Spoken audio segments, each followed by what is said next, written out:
আসসালামু আলাইকুম ওয়া রাহমাতুল্লাহি ওয়া বারাকাতুহু। আজকে আমরা শিখব সুন্নাহ ভিত্তিক অতিরিক্ত ৬ তাকবীরের সাথে কিভাবে ঈদুল ফিতরের নামাজ আদায় করতে হয়। প্রথমে আমরা নিয়ত করে নিব, যেভাবে পারি নিয়ত করে নিব। নিয়ত করার পরে আমরা হাত বাঁধব। আল্লাহু আকবার, সুবহানাকা আল্লাহুম্মা ওয়া বিহামদিকা ওয়া তাবারাকা ইসমুকা ওয়া তাআলা জাদ্দুকা ওয়া লা ইলাহা গায়রুক। সানা শেষ হওয়ার পর আমাদেরকে অতিরিক্ত ৩ টা তাকবীর দিতে হবে। আল্লাহু আকবার প্রথম তাকবীর, আল্লাহু আকবার দ্বিতীয় তাকবীর, আল্লাহু আকবার এই যে তৃতীয় তাকবীর বলে হাত কিন্তু বেঁধে ফেলতে হবে।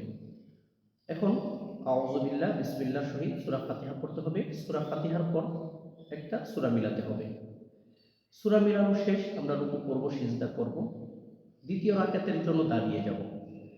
যখন দ্বিতীয় রাকাতের জন্য দাঁড়িয়ে যাব, সূরা ফাতিহার সাথে একটা সূরা মিলাবো। সূরা যখন আমাদের মিলানো শেষ হবে, আমরা যখন রুকুতে যাব, রুকুতে যাওয়ার আগে আমাদেরকে অতিরিক্ত ৩ টা তাকবীর দিতে হবে। আল্লাহু আকবার প্রথম তাকবীর, আল্লাহু আকবার দ্বিতীয় তাকবীর, আল্লাহু আকবার তৃতীয় তাকবীর। এটা কিন্তু দ্বিতীয় রাকাতে। এখন আমরা আল্লাহু আকবার বলে রুকুতে চলে যাব। আমরা কিন্তু এই নামাজে অতিরিক্ত ৬ টা তাকবীর দিয়েছি।